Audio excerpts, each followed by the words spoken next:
Bonjour tout le monde, bienvenue à cette session d'information pour notre prochaine cohorte de la maîtrise en éducation en français de UBC. Ce sera notre 10e cohorte qui va commencer en juillet 2026. Et donc, pendant cette session d'information, on va essayer de vous donner toute l'information nécessaire tant au niveau du programme académique qu'au niveau du processus d'application et du processus administratif. J'aimerais d'abord, alors, nous nous présentons. Moi, c'est Carl Ruet. Je suis coordonnateur académique du programme de maîtrise. Je suis professeur adjoint au département de langue et littératie en éducation de la faculté d'éducation. Et c'est mon département qui offre ce programme de maîtrise. Et avec moi, we have David Roy. David, can you introduce yourself? Hi, yes, I'm so my name is David Roy. As the slide shows, New Din is our senior program assistant who will be helping administer this cohort, but she's currently on leave until January, so I will be taking over for her. So right now, I'll be the person to answer any of your administrative questions about the cohort. Thank you, David. Et avant de poursuivre, j'aimerais reconnaître que tous les deux aujourd'hui, on se retrouve sur le campus de Vancouver de UBC, sur les territoires ancestrales non cédés traditionnels du peuple Musqueam, euh, sur le campus Vancouver. Les images que vous voyez, c'est des images qui sont prises sur le campus. Si jamais vous avez eu la chance de venir, vous pouvez voir, par exemple, que les noms de rues à UBC ont l'indication en anglais, mais aussi l'indication dans la langue Uncaminum du peuple Musqueam. Alors, le programme d'aujourd'hui, dans une première partie, je vais vous donner un peu l'aperçu du programme. Et ensuite, David, en anglais, va vous présenter les aspects administratifs du programme. Et à la toute fin, on va arrêter l'enregistrement. Et si vous avez des questions, vous pourrez les poser à ce moment-là. Et bien sûr, vous pouvez aussi m'arrêter en cours de route si vous voulez poser des questions. N'hésitez pas. Je pense que David is going to monitor the chat while I'm talking. Donc, comme je l'ai mentionné, le programme est offert par le département des langues et littératie en éducation. Euh, L'adresse Internet de notre site web est là. Alors, le département de langue et littératie en éducation euh, a comme but, en fait, de reconnaître que l'éducation des langues a été souvent perpétuée dans des systèmes de pression et de privilèges et on a une vision, une philosophie pour essayer de euh, reconnaître ceci et éventuellement faire des changements dans l'éducation des langues qui tendraient vers des changements aussi au niveau euh, de la société. Et David, lui, travaille pour The Office of Professional Learning et c'est l'unité de la faculté d'éducation à UBC qui s'occupe de la gestion et de l'administration des programmes de maîtrise professionnelle. Et donc, c'est sur le site de OPL que vous pourrez trouver ou que vous avez sans doute trouvé l'information concernant la maîtrise en éducation. Et j'ai remis l'adresse juste ici. Et donc, je commence avec l'aperçu du programme. Donc, pour qui est notre programme de maîtrise en éducation? Eh bien, c'est pour le personnel enseignant et les leaders en éducation en français. Donc, toute personne qui travaille dans le domaine de l'éducation d'une langue seconde, d'une langue additionnelle, d'une langue étrangère ou en contexte minoritaire, comme par exemple dans les écoles francophones de Colombie-Britannique. Donc, c'est ouvert aux gens qui travaillent dans les programmes d'immersion, programmes francophones, français de base, français intensif, de la maternelle à la 12e année. Aussi pour les personnes qui travaillent dans les programmes de français au niveau postsecondaire. Ou dans le passé, on a aussi des personnes à l'occasion qui enseignent d'autres langues secondes que le français, qui enseignent l'anglais, par exemple, comme langue seconde dans d'autres pays que le Canada et qui souhaitent, par contre, compléter leur programme de maîtrise en éducation en français. Donc, si vous faites partie de ces... Et aussi, quand je parle de personnes travaillant dans le domaine de l'éducation, c'est aussi les personnes qui ont des positions d'administration, de direction. Et avec qui est le programme? Eh bien, on est 4 professeurs présentement dans le corps professoral de LLED, qui est le département de langue et littératie en éducation. Donc, Dr. Mike Wernicke, Dr. Marika Kunas, qui a joint notre département l'année dernière, Dr. Julia Spiegelman, qui a joint notre département cet été, et moi-même, qui est au département depuis 2 ans, mais qui a enseigné dans ce programme depuis 2017. Et il y a aussi d'autres instructrices, peut-être que vous en connaissez ou certaines. Donc, Dr. Isabelle Denisot, Anne-Marie Bilton et Nicole Georges enseignent aussi des cours dans notre programme. Et le programme en question, donc, il va de juillet 2026 et se termine en août 2028. C'est une durée de 2 ans. Le format est en ligne pendant l'année scolaire, donc de septembre à juin.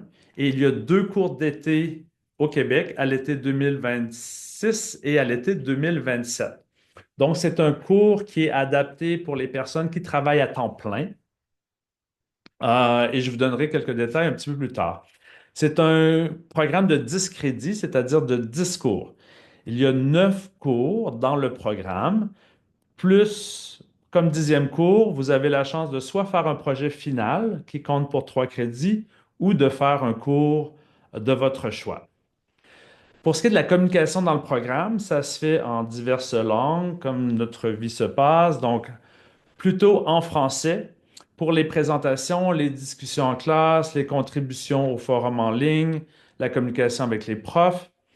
Pour ce qui est des travaux majeurs dans les cours, donc les travaux de fin de session, qu'on pourrait dire, vous pouvez le faire en anglais, en français ou dans les 2 langues. Et pour ce qui est de l'administration avec UBC et le bureau euh, The Office of Professional Learning, la communication devra se faire en anglais. Euh, puisque les gens parlent anglais de ce côté-là.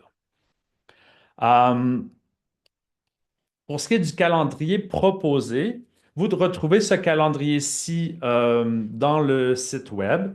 Donc, on commence à l'été 2026 avec un cours en personne à Montréal que j'enseigne, éducation bilingue, théorie et pratique. Ensuite, on a des cours théorie de l'acquisition d'une langue seconde, cours de méthodologie, la linguistique appliquée critique en enseignement du français. Un autre cours d'été en 2027 en personne, celui-là, le cours de tradition orale et récits autochtones en éducation. Puis on retourne en ligne en septembre 2027, perspective critique en enseignement interculturel, apprentissage de la lecture à l'hiver, théorie et recherche reliées à l'enseignement des langues secondes en avril, et c'est avec moi encore une fois à ce moment-là. Et le dernier cours se passe à l'été 2028. Celui-là est en ligne. Il sera donné par Marika. C'est le cours de culture et politique en enseignement des langues secondes qui explore un peu les questions de pouvoir et de politique en lien avec l'enseignement des langues. Je vais vous donner un petit peu de détails sur tout ça. Donc, dans l'ensemble de ces cours, les sujets qui vont être abordés, vous en avez là une liste. Ce n'est pas une liste qui est exhaustive, mais ça recoupe un peu l'ensemble des thèmes qui sont abordés dans tout le programme. Je vous laisse une seconde pour jeter un coup d'œil. En passant, les photos sont aussi tirées de notre programme, donc c'est des étudiantes passées que vous pourrez voir pendant la présentation. Donc, les cours pendant l'année scolaire, comme je l'ai mentionné, ont lieu par visioconférence, donc via Zoom. 3 cours par année, un de septembre à décembre, un de janvier à mars et le troisième d'avril à juin. Ce sont des cours qui sont donnés en langue, oui, en langue française, mais aussi en ligne. Et chaque cours, il y a 6 rencontres ou 6 sessions par rencontre. Et c'est les samedis matin de 8h30 à 12h30 à l'heure du Pacifique, donc à l'heure de Vancouver. Des fois, on a des étudiantes qui viennent de l'est du pays, donc de Nouveau-Brunswick, par exemple, et eux ont le cours donc de 12h30 à 16h30. Donc, c'est une plage horaire qui fonctionne pour l'ensemble du pays normalement. Et comme vous pouvez le voir, donc les cours n'empiètent pas sur votre travail scolaire, donc ce n'est pas pendant les jours de la semaine. Maintenant, pour ce qui est du cours d'été à Montréal en 2026, on commence le programme par un cours à Montréal en personne parce qu'on se rend compte que c'est une super bonne façon de créer des liens amicaux. À une certaine époque, on commençait le programme en ligne et le premier cours à Montréal était au deuxième été. Et Zoom est juste différent lorsqu'on ne connaît pas les personnes. Alors que quand on va à Montréal, tout le monde se connaît, on fait des activités culturelles, des activités sociales ensemble.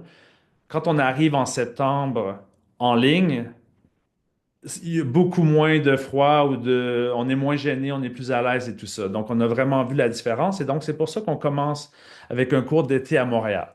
D'autant plus le cours d'été qu'on a, c'est l'éducation bilingue et on parle donc de politique linguistique sur le bilinguisme dans la société, le bilinguisme individuel, l'éducation bilingue et le riche contexte multilingue de la ville de Montréal nous permet de faire des liens avec les sujets qu'on aborde dans le cours, qui va avoir lieu l'été prochain du 16 juillet au 23 juillet. Donc, normalement, le cours à Montréal a lieu du lundi au jeudi pendant 3 semaines. Donc, c'est 12 sessions.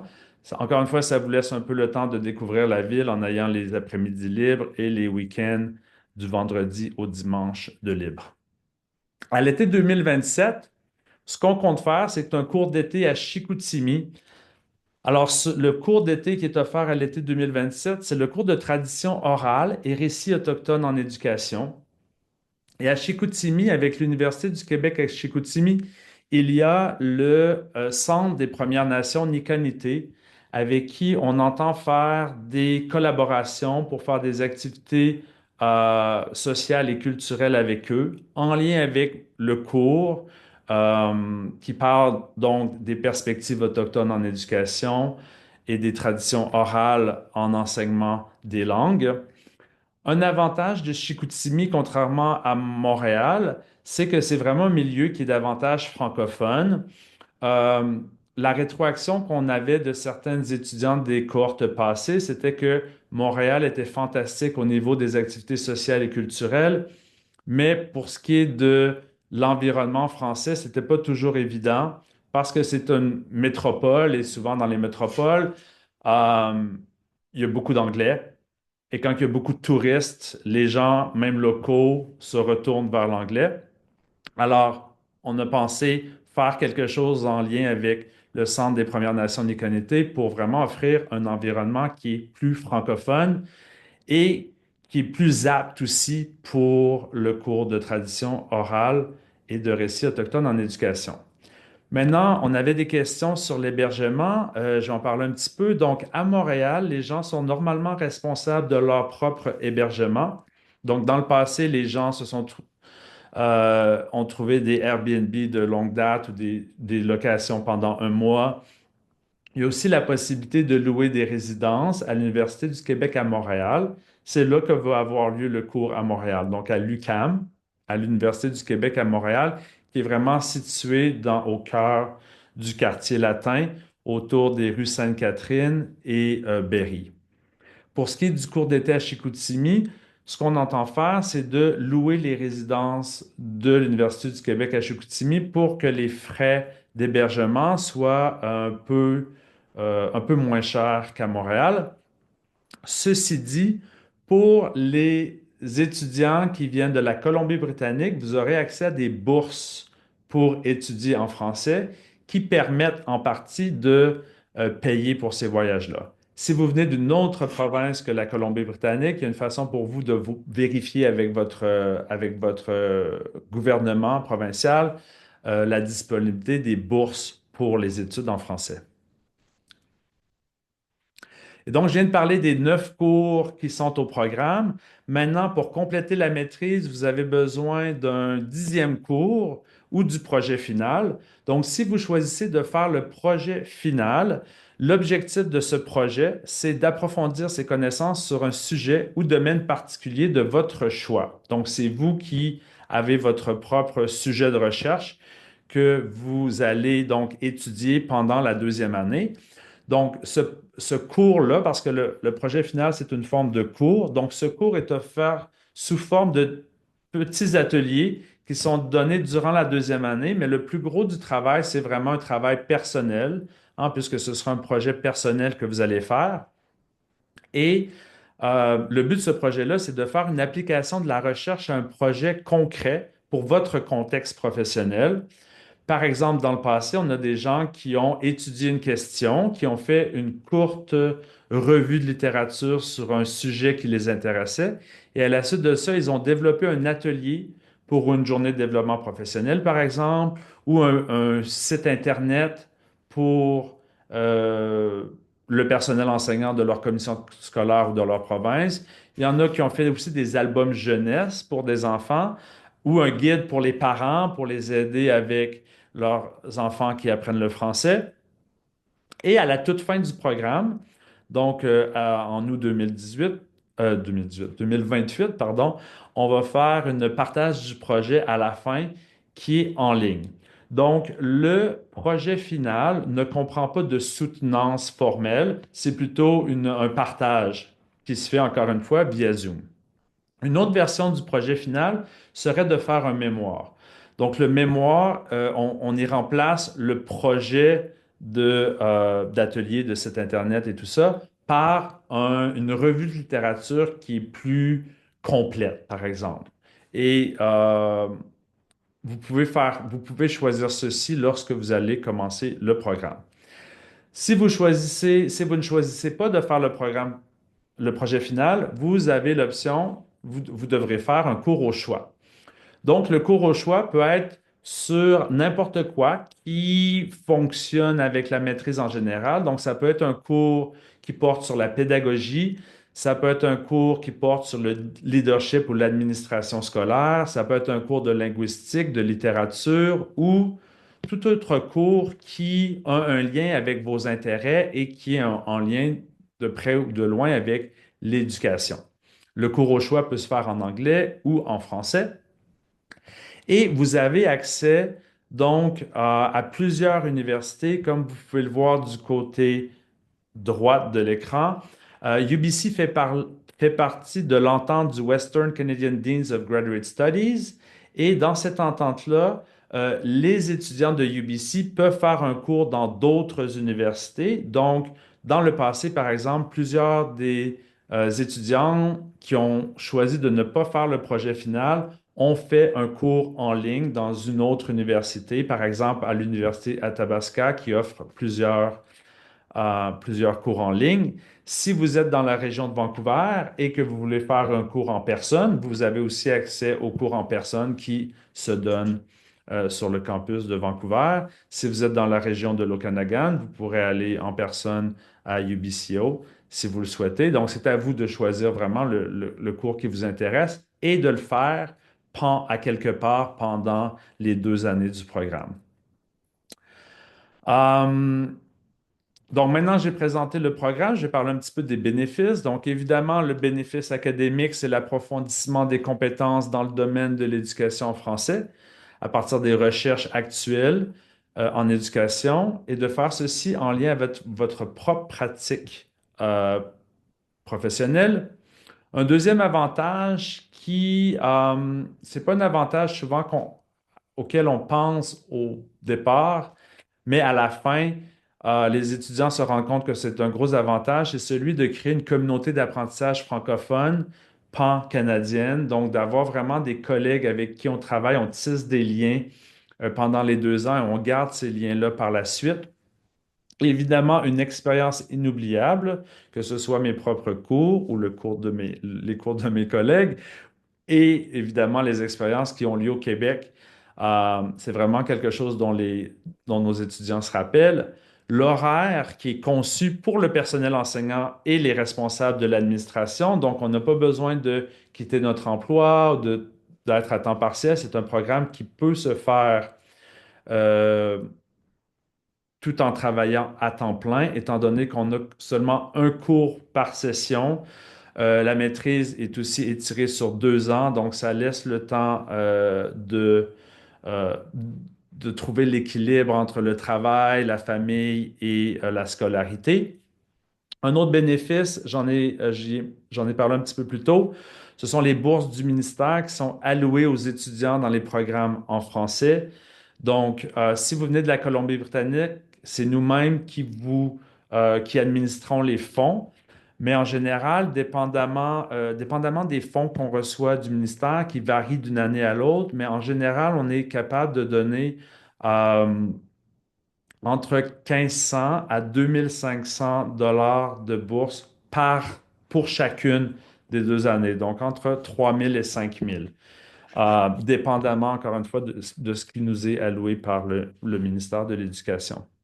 Et finalement, évidemment, pour la plupart d'entre vous, euh, de faire un programme de maîtrise vous permettra d'aller un échelon plus haut sur l'échelle salariale, ainsi que des possibilités d'avancement professionnel ou des études au doctorat en éducation.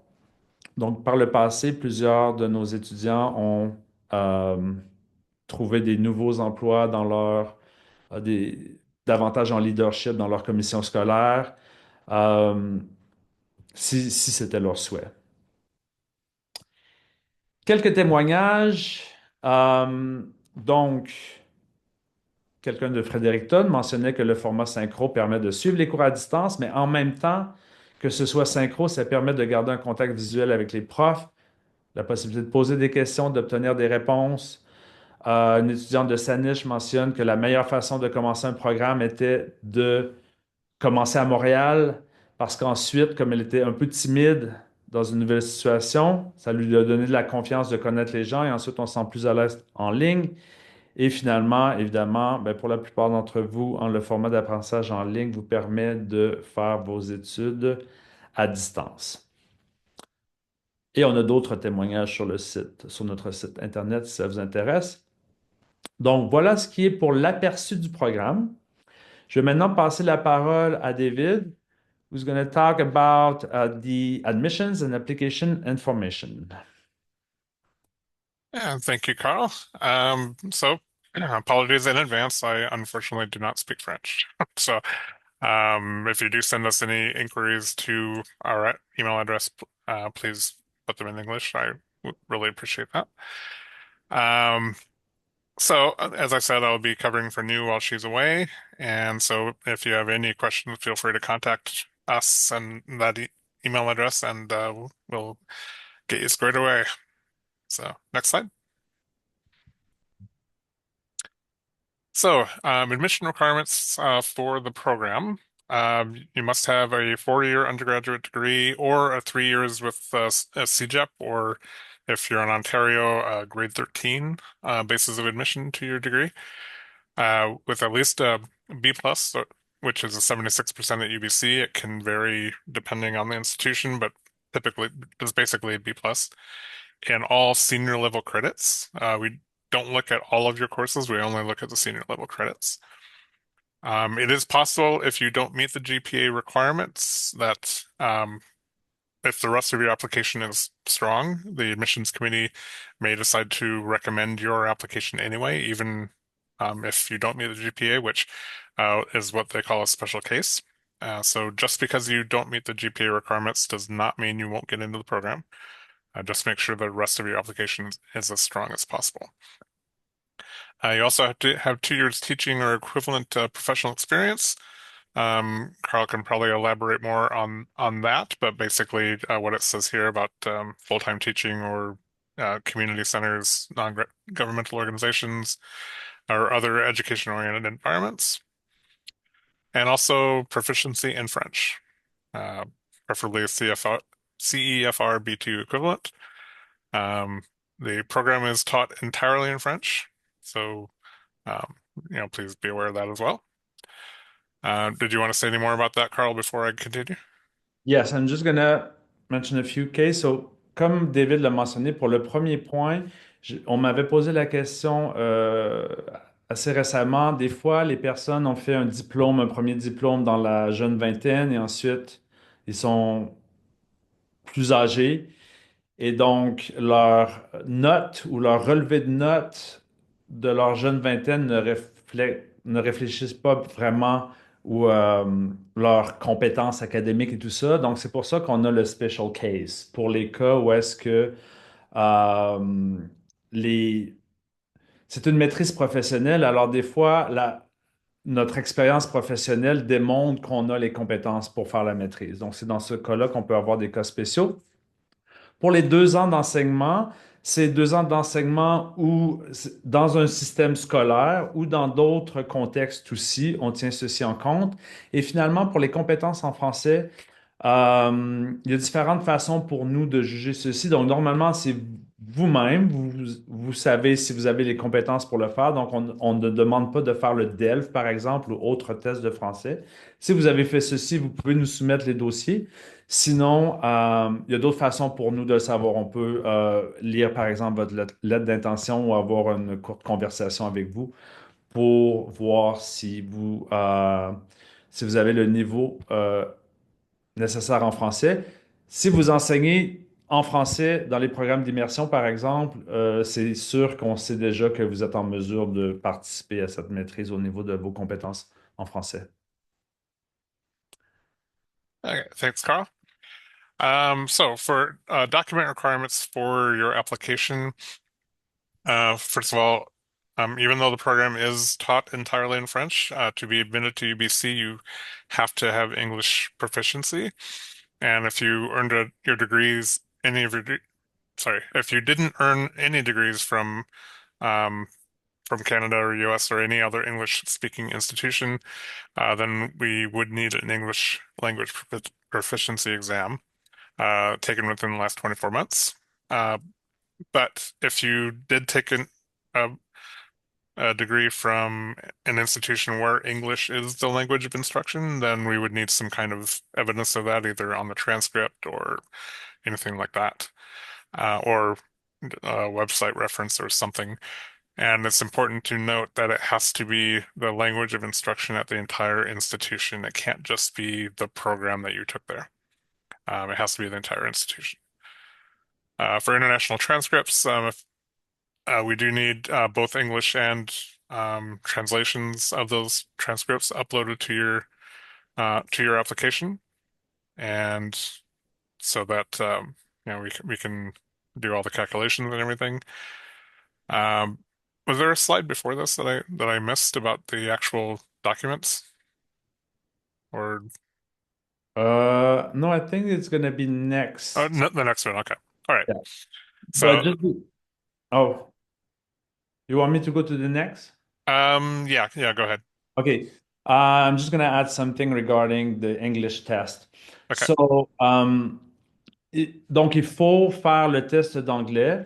Maintenant, dans le passé, on a eu certains étudiants, par exemple, qui arrivaient de pays francophones, qui devaient faire un test en anglais, mais dont les notes n'étaient peut-être pas assez hautes pour être admis à UBC. Mais encore une fois, on avait des cas spéciaux où est-ce qu'on pouvait dire, donc, que notre programme est en français, que les travaux peuvent être faits en français, que la communication, que les cours se déroulent en français. Et la seule note, des fois, qu'on regarde un peu plus, c'est au niveau de la lecture, parce qu'il y a quand même beaucoup de lectures qui sont en anglais. Mais pour les autres éléments, il y a des moyens de justifier des notes plus basses que ce que UBC demanderait pour un programme qui est entièrement offert en anglais. Okay. Oh, okay. So I'm used to the slide being first, so sorry about that. Um, so on your application, it will ask for you to upload all post-secondary institution transcripts from anywhere that you attended. Very important to note that it is all institutions where you earned any kind of credit, even if those credits were then transferred to another university. So if you took a diploma or associate's degree at Langara, for example, and then transferred to Simon Fraser, uh, we need the Langara transcript and your academic history from there, even though that also appears on your Simon Fraser transcript. We do need all of that. And make sure it's a scan of an official transcript, front and back, into one single PDF file. The only exception to that is UBC transcripts. We don't need UBC transcripts at all. Also, 3 recommendations that speak to your engagement with education leadership: at least one academic from university professor, and at least one professional from administrators or mentor teachers, that sort of thing. your CV, and then also a 750 word statement of intent in French and English. Um, that talks about why you want to take the program, your experience, what topics or questions you're interested in, and what you hope to take away from the program. And I'm assuming, Carl, that in English and in French is those parts have to be in those two languages. Okay. Exact. Okay. The application procedure, that's the website there, but it is on our website as well. The link for that. And then when you go into the application, it will ask you for what program you want to apply to. Uh, you just do a program search for professional cohort, and then you select the MEd in Modern Languages Education professional cohort. Please make sure it's a professional cohort. If you apply to the MEd in Modern Languages Education without the professional cohort, that is for the the on-campus program. And unfortunately, if you apply to the wrong program, they will not issue a refund or transfer your application. You will have to actually apply to the proper program. So please be very careful when you're choosing your program. Our web page, the French version of the page has slightly wrong information. We'll be updating that tomorrow, so be alert for that. But this is how you would find the program and when you go into the application, and then your supporting documents. And once you pay for the application, you can then upload the part-time acknowledgement form. Uh, While it does say upload all of your supporting documents, you can actually submit your application without uploading them, and then you can upload them later. So if you need time to work on your resume or your statement, you can still submit your application and then go back later on and upload your statement or anything else. So you don't have to have all of your documents ready before you apply. So that's an important thing to keep in mind too. Très bien. Donc, de cette diapo, on retient Professional Cohort. Assurez-vous d'avoir le bon programme. So the application deadline is March 1st, and there's the documentation deadline is March 15th. So that's 2 weeks. You have to, after the deadline, to get any documentation that you haven't uploaded yet or your references in. The reason for the gap between that time is if you do apply on March 1st, that will give your references time to get their references in. Otherwise, they would have like a couple of hours, and you don't want to do that. So we give you an extra couple of weeks to get all of those organized. The application fee is $116.25 for domestic and $168.25 for international applicants. And that is based on your citizenship, not on your location. So just keep that in mind too. And tuition. Tuition is a total of $17,050.96 for domestic and $20,102.32 in Canadian for international. It is paid over 8 installments. Each installment is $2,131.37 for domestic and international $25,12.79. One thing to be aware of, however, especially when you're budgeting, is that tuition fees are renewed or reviewed every year, and typically they go up 2 to 3% in May, 2% for domestic and up to 3% for international each May. However, that has to be approved, which means we can't advertise that. So these numbers I'm giving you right now are actually what they are right now, but by the time you start the program in July, they will probably have increased that amount, the 2% or 3%. So when you're budgeting, keep that in mind. That is also on the web page as well.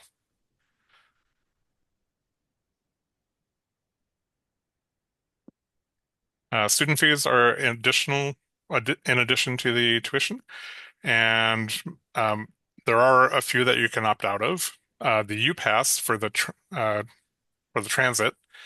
Unfortunately, if you live in the Lower Mainland, then you have to pay that even if you don't use transit. It's part of the negotiation that UBC had with TransLink about getting the UPass.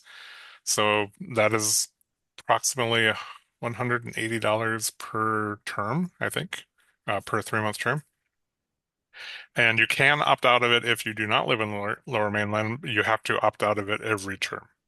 and you will receive instructions on how to do that at the beginning of the term or right before the term starts. So that's something to be aware of.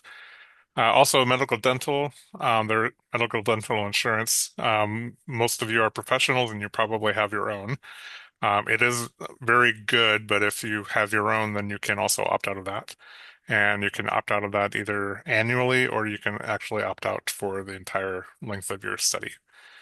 Um, that can vary, the other fees can vary from term to term, and the fees are listed in the UBC academic calendar.